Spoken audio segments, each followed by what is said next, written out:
Katonda affe otulungamye nga tuyiga ekigambo kikuwa Yesu Kristo Mukama waffe. Amiina. Tugenda ku kyokuyiga kiga nti enkomero y'abagagga. Mugagga omu yagenda n'aweerera abaana waffe eno. Omanya ndi Kywalayo Fred vino ekyengera Uganda. Omugagga omu yaweerera abaana waffe eno. Mukyala we n'agenda n'afaafaagana n'abaana be n'abaweerera nga tawasizza mukazi mulala, n'abatuusa ku yunivasite ne batikkirwa, n'abakola graduation party, buli mwana n'amuwa $10,000 ne bagenda. After emyezi 2 ne bakomawo nga ssente ziweddewo nga baagala obuyambi ewa taata waabwe. N'abagoba n'abagamba nti mugende, kinali nteekeddwa okukola nakikola, nabaweerera ne mbakuza ne bawa ne capital. Kati bo baazirya ne bazimalawo nga balowooza nti anaabawa endala. Era paka nakati abaana bali mu kubonaabona. Mu kitabo kya Luka essula 16 okuva ku lunya olusooka okukkira wansi tulabawo engero ez'emirundi 2. Engero ez'emirundi 2 zino waliwo olugero olusooka oluva ku ssula esooka paka ku lunyingo olw'omunaana olwogera ku muwanika omulungi oba olwogera ku buwanika. N'olulala oluva ku lunya olw'10 essula olunya olw'19 olwogera ku mugagga ne Laazaalo. Olugero luno, engero zino 2 zikwatagana ku bantu babiri. Tulaba mu ssuula eya 16 olunya olusooka Mukama waffe Yesu Kristo ayogera nga agamba abayigirizwa be, kubanga olunya olusooka lugamba nti awo Yesu n'agamba abayigirizwa be. Agamba abayigirizwa be naye nga bw'osoma n'okukirira wansi akiraga nti abayigirizwa be yali agamba yali alina by'ayagala bakole, ng'abagamba obulamu buno obw'ensi, emikisa gye bafunye ku nsi kuno bagikozese gisobole okubayamba mu kaseera ak'omu maaso, mu bulamu obw'omu maaso. Era nga atendereza omugagga omuddu ono si lwakubanga yali asanyukira by'akola naye ng'ayogera ku magezi ge yakozesa, kubanga yali agenda kugobebwa n'asalawo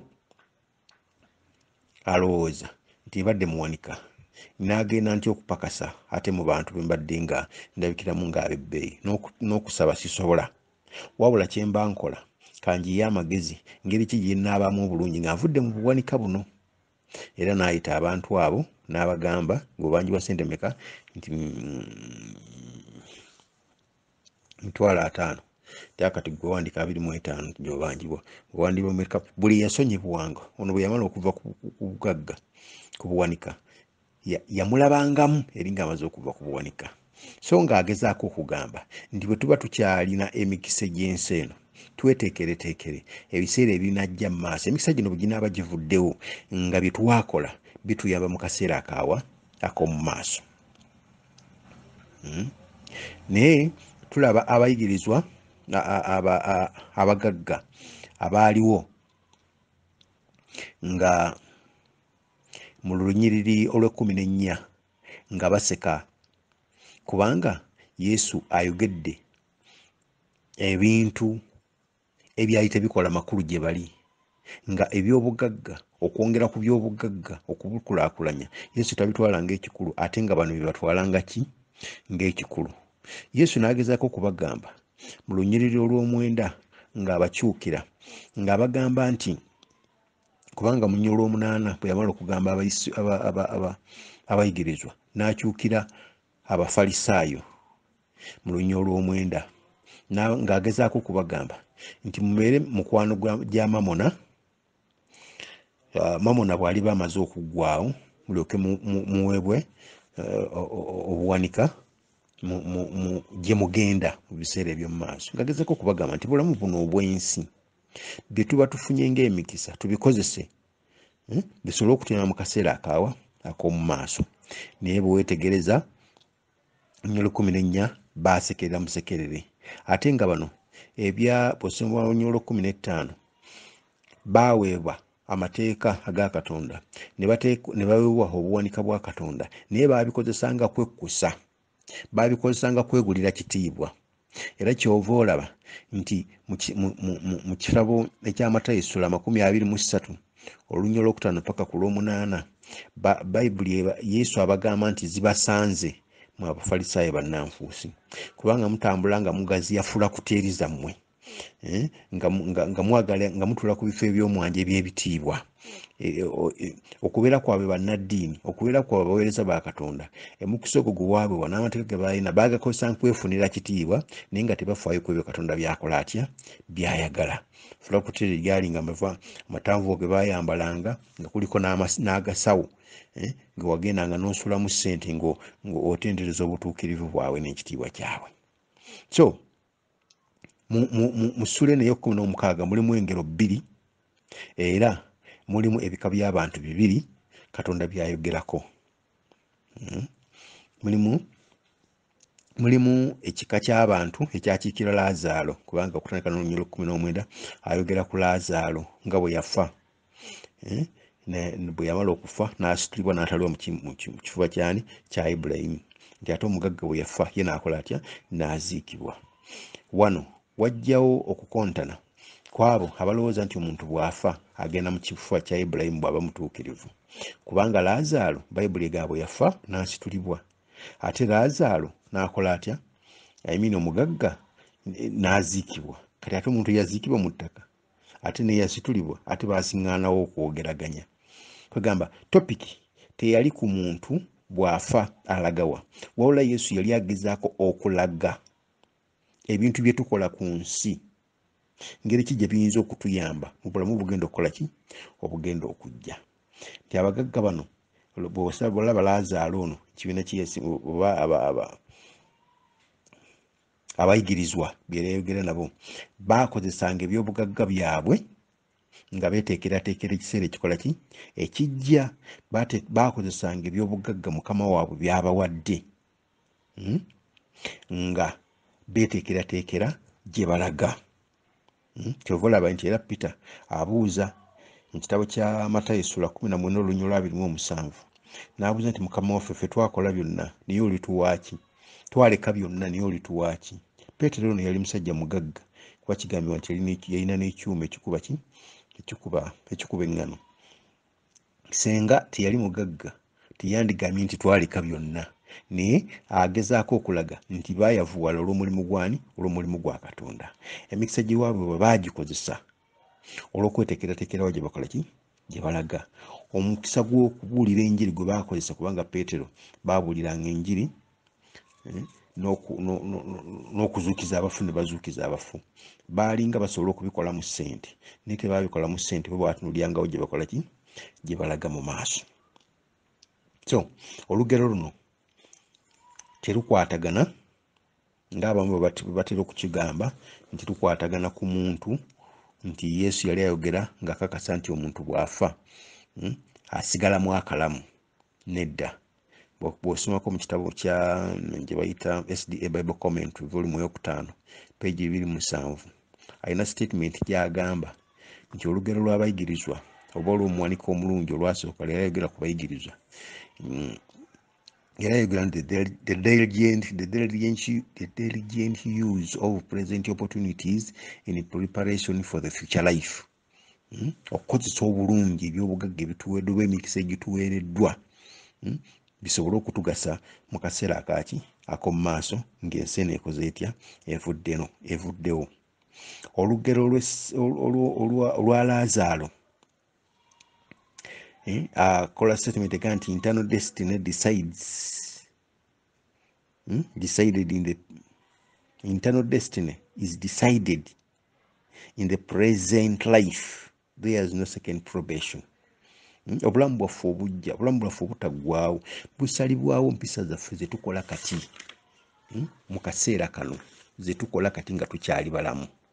So Yesu bw'amala okulaga abantu ebigambo ebyo, abayigirizwa abalaze ki engeri gye bayinza okukozesaamu obulamu bwabwe oba emikisa gye baweereddwa okufuna obulamu butaggwaawo, n'Abafalisaayo naye aba abalaze nti okuwa obugagga tebusaanye kukola ki kubeeyinuza kubanga bwemuba temubukozesa bulungi tebugenda kubafunyisa bulamu butakola ki butaggwaawo. Okubeera bazzukulu ba Ibulayimu ekyo tekibafunyisa bulamu butaggwaawo okujjako nga mukozesezza bulungi emikisa egikoze kitya egibaweereddwa. Yesu kyava aleeta olugero olwa Laazaalo. Naye mu kuleeta olugero olwa Laazaalo aluyisa ku ground, kugamba aluyisa mu mbeera bo gye baali bamanyi asobole okuggusa kyayagala mu bo, kubanga bo baali bamanyi nti omuntu bw'afa aba tafiiridde ddala, oba omuntu bw'afa bw'aba mulungi agenda mu kifo kya Ibulayimu, ate omuntu bw'afa nga mubi agenda mu Geyeena, nga bwe twayigako mu bugundi obwayo series ezaayita. So Yesu ayita mu kukkiriza kwabwe mu ndowooza zaabwe asobole okuggusa ensonga gy'ayagala bategeere, ng'alaga nti emikisa gino egiweebwa ku nsi tuteekeddwa okugikozesa obulungi gitusobozese okufuna ebyobugagga eby'omu ggulu. Yesu yagezaako okulaga eyakozesa obulungi emikisa gye n'enkomerero ye, era n'agezaako okulaga omuntu eyakozesa obubi emikisa gye n'enkomerero ye, ng'akiraga ku Laazaalo n'omugagga. Nabano ng'agezaako okubalaga nti okubeera muzzukulu wa Ibulayimu, kubanga bo baali baga nti ffe tuli bazzukulu baani ba Ibulayimu, ekyo tekikufunyisa butamu butakola ki butaggwaawo. So entaputa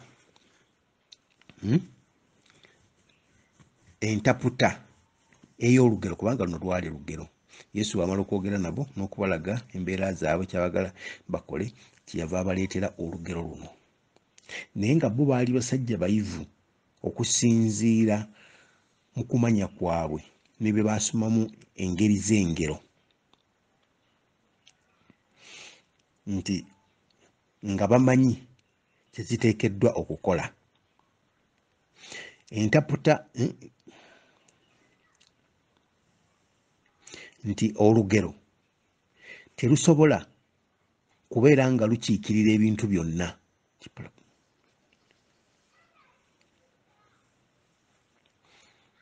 Baali bakimanyi nti olugero lwogera ku nsonga emu, era ng'olugero tosobola kulukozesa kuggyamu nzikiriza.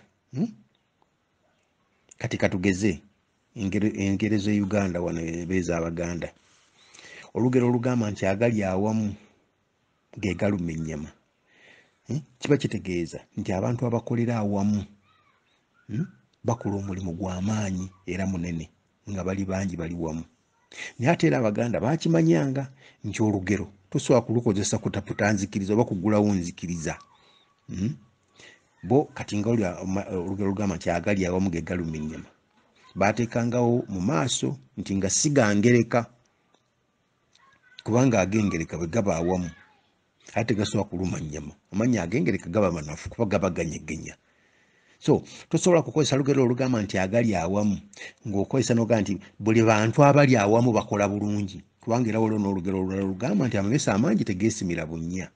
So tosobola kuggulawo nzikiriza oba njogera nti buli abantu abangi kiri automatic nti bateekeddwa okukola omulimu ogw'amaanyi.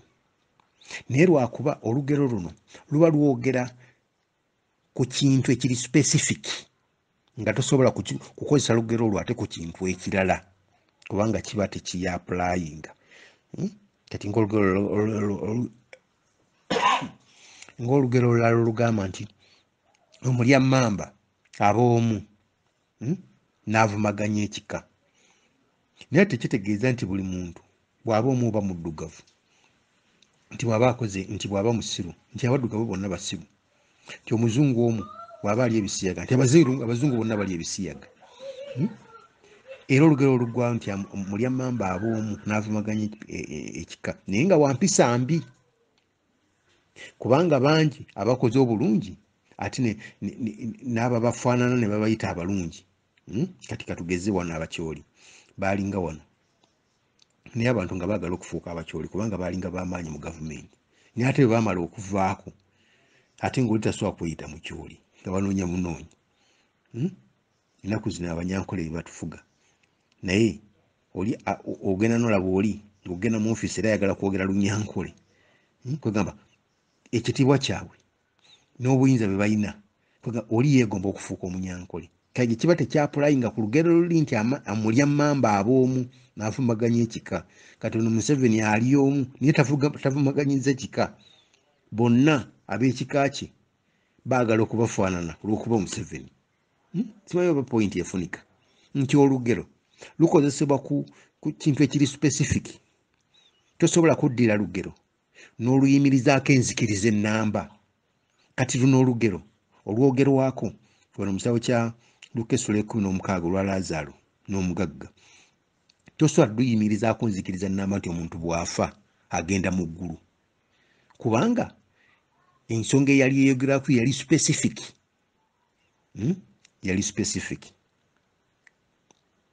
N'olwekyo olw'okuba olugero terusomesa nzikiriza oba teruyimirizaawo nzikiriza oba doctrine kubanga zinnyo ate ng'olugero luba limited. Yesu kyeyava alukozesa olugero luno akakase nti enzikiriza yaabwe gye baalina yali nfu eyali egamba nti omuntu bw'afa afunirawo obulamu obutaggwaawo nti oba bw'aba omubi agenderawo mu Geyeena kubanga byali bikontradictinga. Kyeyava akozesa olugero luno. N'olwekyo yalukozesa asobole okubasomesa n'okubayamba naye nga ayita mu mbeera gye balimu abatuuse mu mbeera gy'ayagala babeeremu ng'ayita we bakkiririza oba we bamanyi asobole okubatuusa we batamanyi naye nga waabaagala nga bwe twakyogerako mu ngeri mu amakulu g'engero. So Yesu yali tasomesa ku state of death nti omuntu bw'afa oba asigalamu akantu oba abeera ki naye wabula Yesu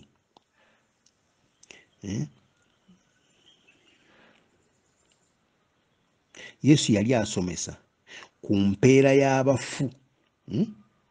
Yali alaga njawulo. Yali tasomesa ku muntu bw'afa alagawa oba ku muntu bw'afa abeeramu akalamu oba ki oba ku muntu bw'afa afuna mpeera ki oba ki naye yali alaga enjawulo n'okulaga engeri gye bikwanaganyazaamu. Yali alaga enjawulo ey'obulamu buno bwe tulimu n'obulamu obugenda okujja n'engeri gy'oyinza okubikwanaganyaamu. Opointi efunika bulungi. Obulamu buno bwe tulimu engeri ki gy'oyinza okukolamu obulungi n'okukozesa obuyinza emikisa gy'oyina ate n'obanga n'embulamu obujja nabwo ojja kubeera bulungi. Eyo yali pointi ya Yesu. So yali tasomesa ku state of death oba empeera y'omuntu bw'aba afudde gy'akola ati gy'afuna aba bulungi oba mubi. Kimanyi bantegerekese bulungi. Mukama akuwa omukisa.